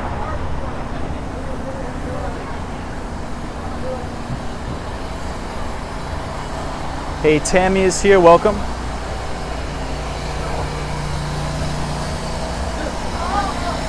SME Media says, do they make you wear special gloves? So they don't. But that's a good question though, SME Media. So the books that you're allowed to view in the research library, they're not like the, one of a kind, but they're like very, very rare books. Rare enough to where, they probably cost a couple $1,000, right? I think if you want to buy an original copy of Seth Klarman's Margin of Safety, it's probably going to cost you around $3,000 at auction or something like that. So those type of books, it's not like you're going to get the original copy of like the Bible or something.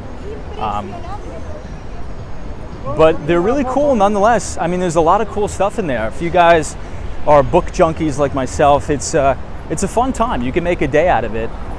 Go to the research library at the Stephen Schwartzman building. You do have to make a reservation though, so there's a limited amount of time. So beforehand, what I would do is I would go online, reserve my spot, and maybe make a day out of it and go there.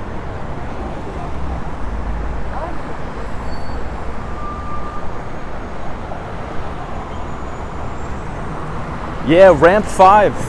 Whew. I didn't even see that.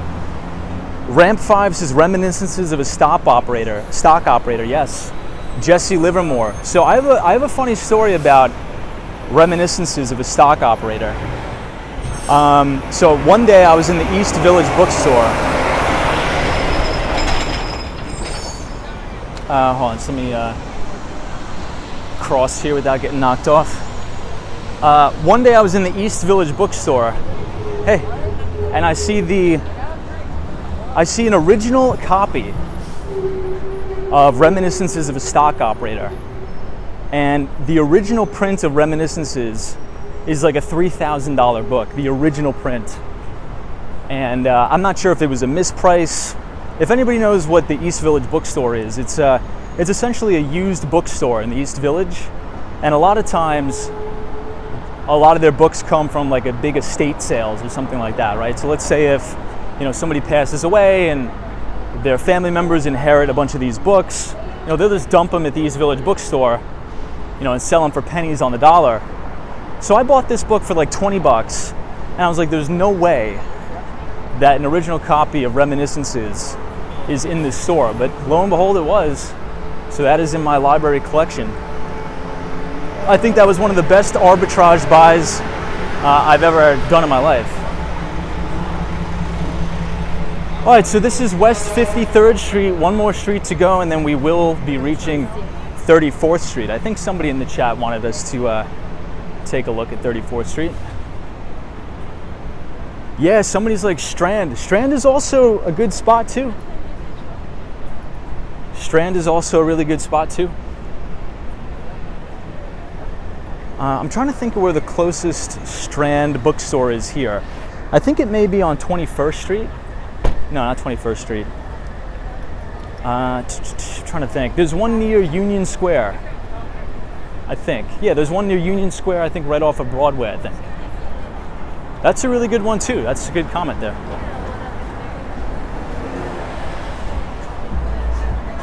Hey, living in the USA, good to see you. So 34th Street, Herald Square.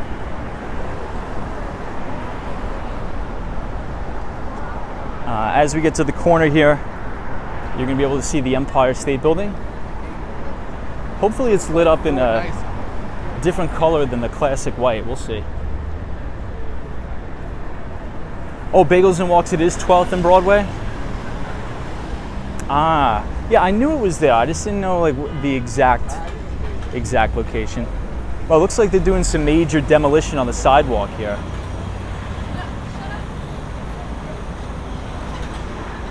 It is 12th Street, right?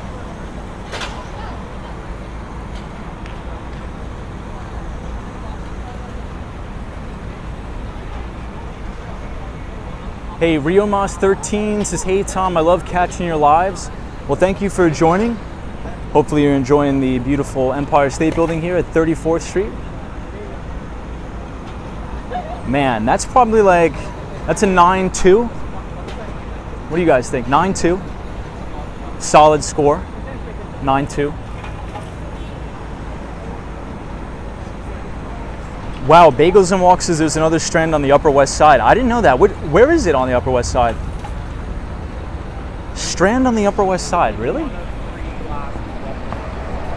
That's good to know. I'm always on the Upper West Side. I don't think I've ever been to the Strand there. I'm trying to visualize where this is.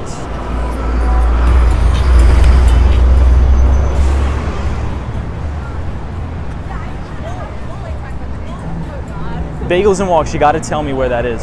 Oh, 81st and Columbus, really? Oh, you're right, it is. That is a Strand Bookstore. But that Strand on 81st and Columbus is very, very small. That's right near the Museum of Natural History, and it's right across that coffee shop, the About Coffee. Yeah, that is a Strand, you're right. Totally slipped my mind.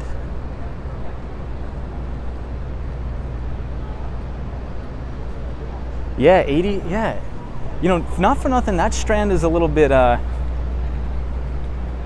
not my favorite Strand. Disney Matt says, Tom, I got some Bank of America stock today. Is that a smart move? I can't advise on like individual stocks. I'm not licensed to give out stock advice. This stream is more just like, you know, talking broader about the economy.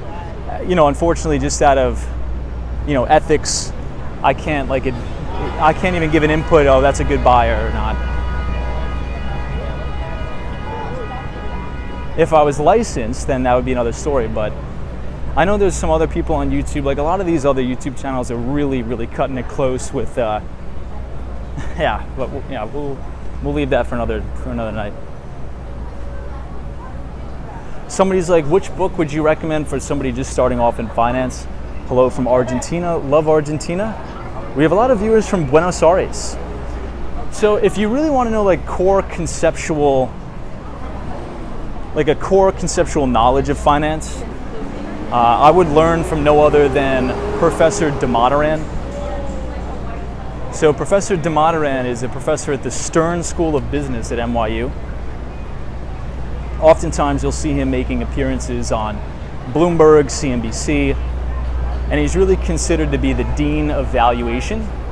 So if you want to know like really, really granular, boring securities analysis, how to read a balance sheet, how to read an income statement, how to analyze like a 10K and a 10Q, which I think are absolutely critical. I think that's like basics 101. Check out Professor de Modern. Now, I know not everybody has, you know, 40 grand a year to go to NYU Stern, but you don't need to. There's tons of free resources online. And I think if you go to Amazon Books and if you go to the used section, but check this out, everybody. I'm going to show you a view of Empire State Building that is going to take your face clean off your body. If you go to Amazon Books, the used section has the securities analysis by de Modern for $2. So the textbook that he actually uses to teach his students at NYU, if you type in securities analysis by Oswald de Modern, you could buy it used on Amazon if you're on a budget for like a couple bucks. Obviously, you're just going to have to teach yourself, but if you follow the textbook, if you put in the work, you're going to understand it. And I think now again, he's an academic, right? So he doesn't do this in practice. And there's a lot of debate on Wall Street to say, you want to learn from somebody who does this for a living, right? Who actually manages money, actually is an investor. So de Modern is more on the academic side, academia. But I still think that's relevant. I still think that's really important because in my experience, and this may sound a little bit weird, and let me know in the chat if you guys agree or disagree or not. I just want to make sure I don't get taken out by a electric bike. Let me know if you agree or disagree with me or not. It seems like, at least out of my friends who actually have successful hedge funds, or like one example would be if you go on YouTube and type in Jim Ropel Capital Management. He's a buddy of mine. I wouldn't say he's the best teacher. So sometimes people have an innate gift of explaining things where you could really, really understand it. And I think de Modern is one of those people, right? If you listen to him, if you read his books, oftentimes he'll actually publish some of his lectures on YouTube for free. I think he has an innate gift of teaching. I think some people are better at teaching than they are doing. And I'm not to say that it's bad or it's good. I think that some people have different strengths. So I think if you really want to learn, definitely check out Professor de Modern.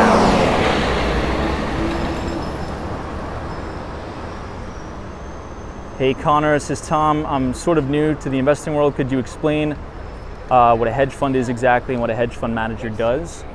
Yeah, so essentially it's like, let's say if I wanted to start a hedge fund. So if we want to take it all the way to the basics, let me just adjust the brightness on my camera, because usually if I turn it down too low, sometimes I can't see the comments. Yeah, Mike, see, the de Modern textbook is either securities analysis or corporate finance. Those are the two main ones. So I think if in the investment business, there's two routes you could go, right? Generally speaking, there's two routes you could go. Number one, which is really anomalies, I would say, you could have a family office, in which case you manage your own money, right? And I think it's safe to say, well, I mean, I don't want to jump to any conclusions or make any assumptions. I think the vast majority of us, including myself on the stream, probably doesn't have enough money to start like a family office. Seems like some people are fighting over there. We'll get away from that. So here's an example of a family office, right? So Bill Gates, right, his personal wealth that he's accumulated over the years through Microsoft, he runs his own money via family office. So does somebody like a George Soros or something like that, right? So most people on Wall Street would go the OPM route. So the acronym is called OPM, stands for other people's money, right? So let's say, for example, I wanted to start a hedge fund. What I would do is I would formulate my investing thesis, right? And I would go market that to prospective investors. So I would have a deck, I would have a pitch deck, and then I would go around and say, hey, you should invest in my hedge fund because we're going to generate alpha through a cutting edge quantitative strategy, and we are going to dampen volatility, right? That's just an example of maybe a pitch or something like that. And then I would raise money from investors, right? So I would be managing other people's money. And then I would formulate a fee structure, which I think the generally accepted fee structure, which most people go with, is like a 2 and 20. So what a 2 and 20 means, wow, they're doing tons of construction here. So essentially what a 2 and 20 means in the hedge fund business is, let's say if you're managing $100 million, 2% of that $100 million would be taken in the form of fee income every single year to pay for expenses. So maybe if I'm a hedge fund manager, I'm running $100 million, maybe I want to hire a particular analyst, right? So I would use that 2% to pay for the salaries of the analysts. Maybe I want to get Bloomberg terminals. I would use some of that 2% to pay for a Bloomberg subscription, and you get it. And then 20% would be the profit. So let's say if we made $50 million that year, 20% of that, I would get 20% of the profits, right? So that is sort of the structure. It's not the structure of all hedge funds, but I would say that's the structure of most hedge funds. So hedge funds either have a clear goal that they market to investors, either to say, hey, if the S&P 500 goes down 15%, our strategy is designed to where we would dampen volatility and potentially our portfolio would only go down, let's say, 5%, right? Now, the hedge fund business is very difficult because about 90% of hedge funds go under, right? They lose money, they go bust, they go bankrupt. So I think a lot of model hedge funds to look at would be something like a Bridgewater, right? So Ray Dalio's hedge fund, a Bridgewater or something like that. You know, and even the best people make mistakes. You know, look at Tiger Global. Tiger Global was renowned as one of the best hedge funds of all time. They're down 50% this year. They've lost 50% of their AUM in a single year. So the hedge fund business is, you know, a lot of the politicians out there and a lot of people in general will assume, oh, you work at a hedge fund, oh, you have a hedge fund, you must be rich and you must be making all this money. That's not the case. In many cases, actually in most cases, you're only really making a lot of money if you work at like the big hedge funds, the big players, right? Or you're profitable, or you work at like a Citadel or something like that. But if you're an entrepreneur and you're running, you know, $5 million, it's difficult. It's a grind. It's not for everybody. So hopefully that sort of explains the hedge fund business. But it's true, and I think this has sparked the debate. So there's been this growing debate, which I actually tend to agree with, by the way, that you should just probably invest your money in very low-cost index funds that track the S&P 500 or the NASDAQ. And one of the main people who was actually behind the creation of a very low-cost index fund was a gentleman by the name of John Bogle, or Jack Bogle. Unfortunately, he did pass away about 2 years ago, I think. But he was the CEO and founder of the Vanguard Group, right? So he said back in the day on Wall Street, if anybody is old enough to remember this, you know, the mutual fund industry would absolutely fleece all of the investors. And the reason why I say that is because back in the day, if you wanted to buy, you know, $10,000 worth of a mutual fund, you would have to pay, you know, a 5% front-end load fee. And then if you wanted to sell it, you'd have to pay another 5% as a back-end load fee. And then you would pay egregious 2% management fees every year. So the only people who were making money were the mutual fund managers and not even the clients. So people like Jack Bogle or John Bogle said, what if we could give the investing public a low-cost option to own the entire market, right? You could own every single stock in the S&P 500 and pay a fraction of a percent as a management fee. So that's actually where the vast majority of my money is invested, but hopefully that makes sense. In other news, everybody, very exciting news, by the way. This building, one of my favorites in New York, is the Flatiron building, but unfortunately it is all covered in scaffolding. But it is beautiful nonetheless. It is beautiful nonetheless. Look at the clouds in contrast to the building. Phenomenal. Hey, Kessa M says, Tom, what is this area? So this is the Flatiron district, and right to my left is Madison Square Park. So Madison Square Park is also another absolutely beautiful park. Yeah, FredEx. FredEx is like a Flatiron building drink.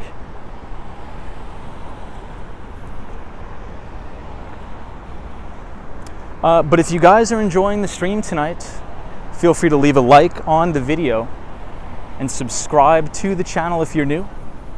We usually do these live streams about 5 days per week between New York City and Miami. And we'd love to have you on more live streams, so hit the subscribe button if you'd like. This is Italy, also another fantastic place. Anthony is here. What's up, Anthony? Anthony's our good pal. Anthony works at Citi. Good to see you, Anthony. All right, everybody, it's come that time. It's come that time on the stream. Nope, not that time. It's time to guess the CPI number for tomorrow. So I guess we'll take a stab at it. Obviously, CPI number comes out tomorrow at 8:30. The full moon is looking like a 10 out of 10. Fantastic. Hey, Carmen Jimenez is here. Good to see you. Welcome, Carmen. TME TV says, hey, Tom, just tune in. Been on a tour with Vince Gill. So glad to see you're still walking and streaming. Hey, good to see you. Good to see you. So what do you think the CPI number is going to be tomorrow? If anybody could put it in the chat. Don't Kill Carrots is 9.1. So I think Don't Kill Carrots is now my new favorite. YouTube character or avatar. Jeans is 7.9. All right. Hey, Carlos Ramos is first time here. This is great. Hey, Carlos, good to see you. Anthony says 7.5. Okay. Jeff says 6.2. Wow. Hey, Pond Viewers is 8.3. 7.1. Austin City Limits is 8.5. Okay, so we're thinking it's going to come in hot. Is that consensus? Okay, Wendy England says, a photo says 8.7. So I think consensus, wow, unlimited stimulus with the 10.2. So here's why I think it's going to come in a little bit light. And again, I'm horrible at predicting these things, and I think most economists are. If you're walking down the street, you see an amazing view, it'll rip your face off, take it clean off. Tortellini says you think it's going to come in low. Yeah, so here's why I think it's going to come in low. So the last two CPI reports, what have we noticed leading up to those CPI reports that the administration has said? Well, there's usually been warnings. Don't you guys remember? The Biden administration will put out these feelers into the market and say, you know, it's sort of like a prep to the market that, okay, the number's going to come in a little bit hot. We didn't get that this time. So maybe CPI will either come in line with economists' expectations or a little bit under. And the reason why I say that is this. So I would call this the 4 pillars of inflation. Number 1, I would say, is wage prices. No, not in any particular order. Wage pressures would be number 1. Number 2 would be housing and rent costs. Number 3 would be commodities, right? So we could think about oil, gas, and the like. And the fourth one, I'm blanking on the fourth one. It's too humid out. Can anybody help me with the fourth one? Hey, M. Garcia, dude, that's fantastic news. This is Tom. Well, finally got approved for my business license. Took 2 months to get my license. Now I can go repo cars. Hey, congratulations, man. That's awesome, dude. That's awesome, man. Congrats on that. So we said commodities prices, we said energy prices, so oil, we said housing, and then we said wage pressures. Okay, that's number 4. So I think 2 of those are totally in the bag now. 2 of those are totally locked, sealed in the bag. We saw commodities roll over for the past 2 months. You look at crude oil in March of 2022, we hit a high of $130 a barrel. Now crude oil prices, if you look at the futures contract, ticker symbol CL, I think we're trading at under $85, I think. You can correct me if I'm wrong. So I think that's just gonna start to show up in the CPI numbers now. Before I started the stream, I actually looked at the AAA average national price of gas. I think we just cracked under $4 for the first time in a very, very long time, which is very good news. So I think that is sort of underway, the commodities rolling over here. Man, that's a beautiful, beautiful view of the empire.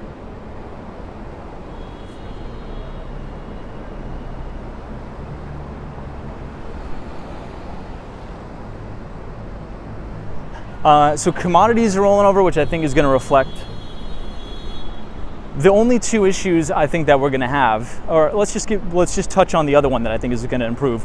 Supply chain, right? So supply chain has been putting a lot of inflationary pressure on a lot of companies, compressing profit margins. Supply chain is improving here.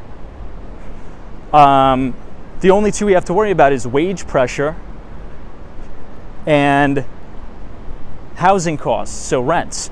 So rents are still on a stratospheric rise. We're just starting to see it cool down, but I think it's going to take a couple months for that to really reflect in the CPI.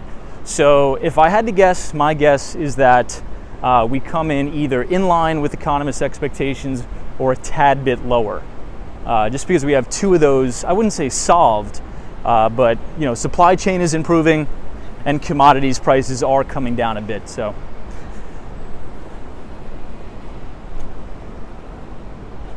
Yeah, Wendy England, it's a whole different story over there in England for sure.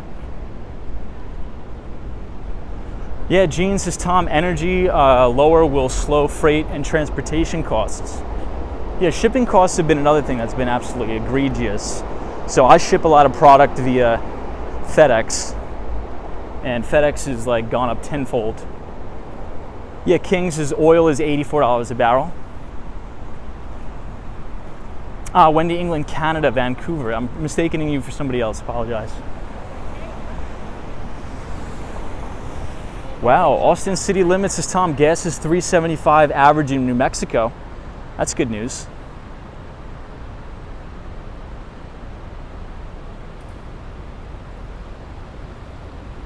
We will show you Strand's bookstore. We will show you the Strand. It's going to be down here in a little bit. All right, guys, but I do have to apologize. I got to take a little water break, or we may pass out here. And if we pass out, I'm going to have to tap Ruby on the shoulder to have her finish the stream.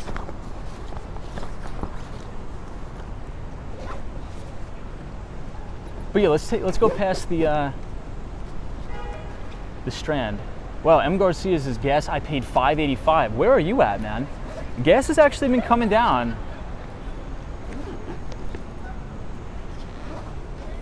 $5.85. Jeez.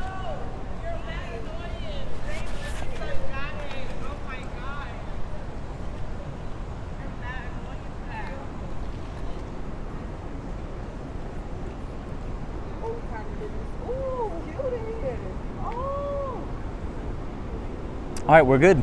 We're all hydrated. But guys, just as a reminder, tomorrow we're going to be sending out the Behind the Street newsletter. So I write a free financial newsletter for everybody on the Walks in Wall Street channel. So if you scan the QR code and punch in your email address, every other Tuesday, you will receive a free financial newsletter written by myself, where we cover not only the US equity market, emerging markets, fixed income, real estate, all that. So as a cool free way to support the channel, if you just scan the QR code, punch in your email address, you will be able to receive that newsletter from me. It's a fun free way to support the channel, and I'm trying to become a better writer. So I think, you know, it'll all work out in the end. But appreciate that. I had to, yeah, I mean, the humidity is really crazy here. For those of you who don't know, I think I said at the beginning of the live stream, tonight it felt like 105 degrees in Central Park. If you wanted to cool down a little bit, you had to go all the way out to the Hamptons, where you would have been in a nice balmy 99 degrees. So definitely factoring in with the humidity, it has been crazy. Austin city limits is the California gas is still high. It always seems like California leads the nation in gas prices. But according to AAA, the average price of a gallon of gasoline in the United States is below $4, which is good news. Right? I think that's good news. It's moving in the right direction, at least. Hey, David Randall, what's up? Says hello, my friend. What's up, David? David, if you're just joining, you just missed the monthly Walks in Wall Street CPI poll. So what do you think the CPI number is going to come in tomorrow?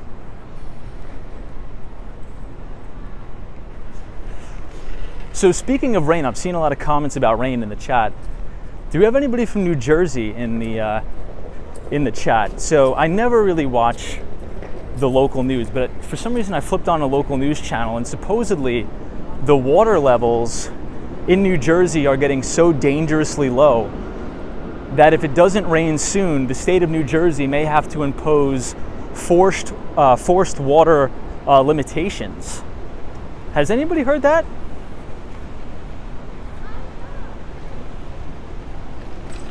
Was I going crazy, or did anybody else hear that as well?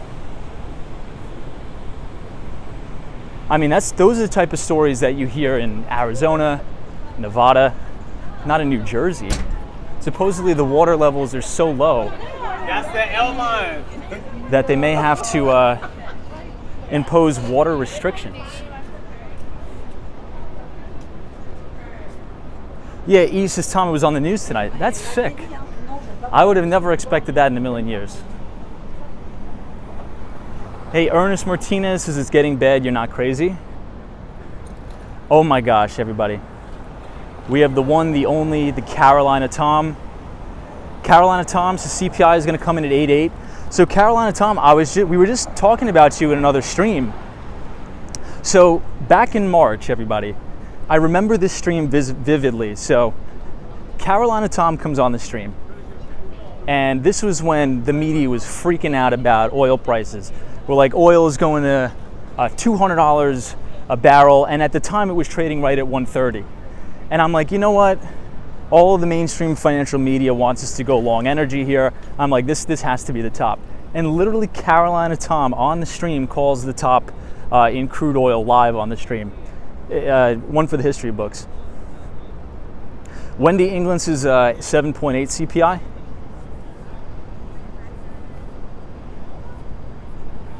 So in line.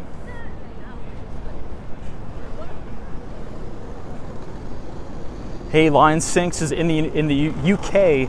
Several areas are imposing water restrictions. We haven't had much rain for weeks. That's crazy. You know, surprisingly, down in southern Florida, there hasn't been much rain either. And usually this is our hurricane season, so.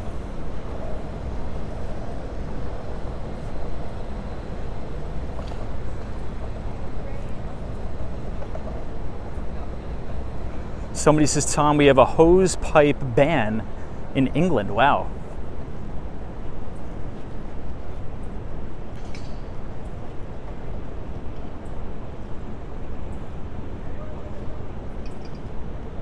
Harry Connor says, Tom, in Utah, there's already water restrictions. That's not good at all.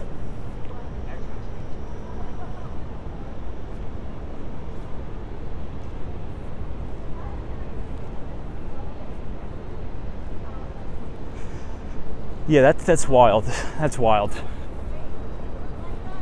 You would never think that kind of stuff would happen in the Northeast, but you know, I'm not sure if anybody knows this, but some of the cleanest drinking water in the entire United States is located in upstate New York. It's called the Finger Lakes region. Is anybody familiar with that? The Finger Lakes region in New York? So I think you have up there like Cayuga Lake, you have Skinny Atlas Lake,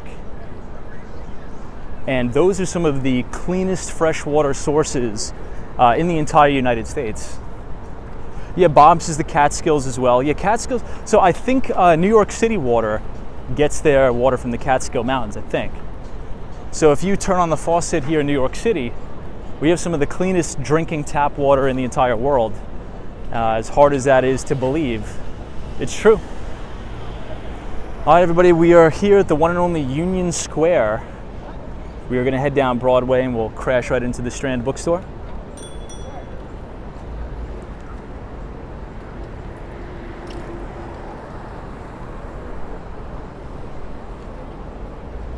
Hey, JC is here. This is last year. The U.S. East had multiple hurricanes. By this time, a lot of water. Not this year. You're right. Yeah, does anybody remember the crazy amount of flooding this time last year? Unfortunately, the flooding was so bad this time last year in parts of New Jersey and New York, people actually died. Does anybody remember that? Because the thing with New Jersey is New Jersey has a ton of rivers. And if it rains too much, those rivers overflow and it causes havoc on all the flooding.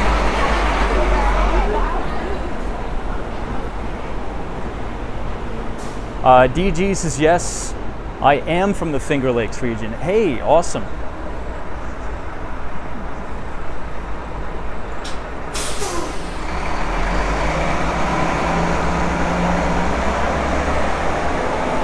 So here's what I may do, everybody. And let me know what you think about this thesis. Because I'm seeing a developing trend here. And I don't want to make this a big debate about climate change and global warming. Let's chill out tonight. It's been a long day. Look at this view of the Empire State Building. But here's what I'm thinking about doing. A lot of the property in and around the Finger Lakes region of New York State is like dirt cheap. Now, granted, the economy is not strong in upstate New York in comparison to downstate, like Nassau, Suffolk County, the boroughs, and that's not to knock upstate New York at all. It's just the fact that the vast majority of economic activity happens downstate. But as again, let's just not argue about climate change. I don't care if you think it's fake or if you believe in it. That's not the point. What I'm trying to make is, as things get crazier in this world, I think water is going to be like the number one asset, as well as raw American farmland. I'm thinking about buying a couple acres, like right off of, like maybe a mile or so, or maybe a quarter mile off of one of the Finger Lakes. Build a little like bug out cottage there. You're guaranteed to have clean, like the cleanest water on earth forever, and you could grow your own food. I think that particular region of the United States is so severely mispriced right now. And it's been mispriced because historically there's really no jobs up there. But as remote work begins to come to the forefront and people could really work from anywhere, you know, you could live on a couple acres of land, be right near some of the freshest water supply in the entire world. And I think that's where you're going to see crazy alpha maybe over the next 50 years. What do you guys think about that? Good idea, bad idea, crazy idea? So this is the Strand Bookstore right here on East 12th Street and Broadway. Hey, Destructionist, what's up? Good to see you.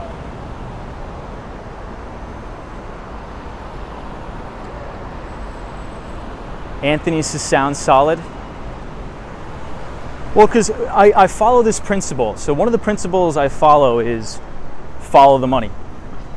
And what are all the big players doing right now in the United States and across the globe? They're accumulating farmland in the United States, like raw farmland. So I think the number one single biggest owner, or in terms of individual, not a corporate entity, owner of farmland is Bill Gates. So I think these people can see trends, and I don't think there's anything malicious there, by the way. So for all the conspiracy heads in here, I'm not saying that because I think there's anything malicious. I just think that these people are very, very good at recognizing emerging trends and where there's mispricings in the market. So I think if you can buy a piece of land or a piece of property right on a very, very fresh water source, I think that there's a lot of mispricing there. I'll just say that.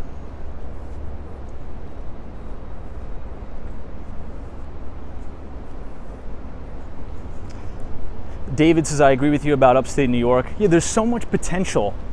I mean, granted, upstate New York is, the winter is so brutal, it's almost uninhabitable. But when it thaws out for, 2 weeks out of the year, it's pretty good. But there's so much farmland, there's so much, dairy production, fresh water, clean drinking water up there.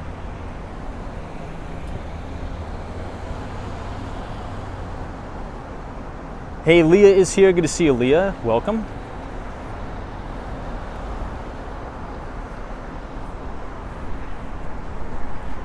All right, everybody, I got some bad news.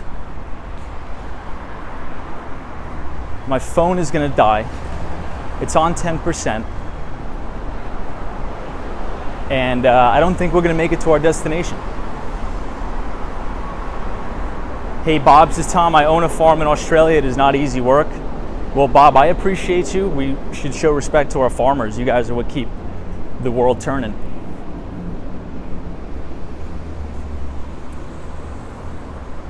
Anthony says 150 acres for 750 grand.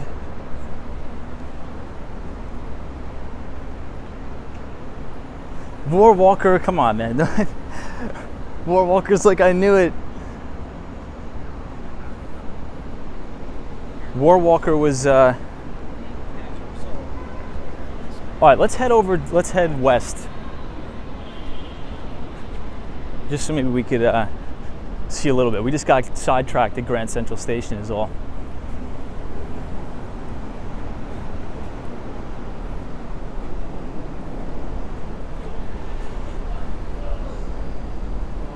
Christian says the equity firms are going to buy out your farm. Appreciate your hard work. I mean, if I buy a farm in upstate New York and some big investor wants to pay me 10x. Good to see you. Wants to pay me 10x what I paid for it. Sure, I'll sell it to some PE guys. I don't care.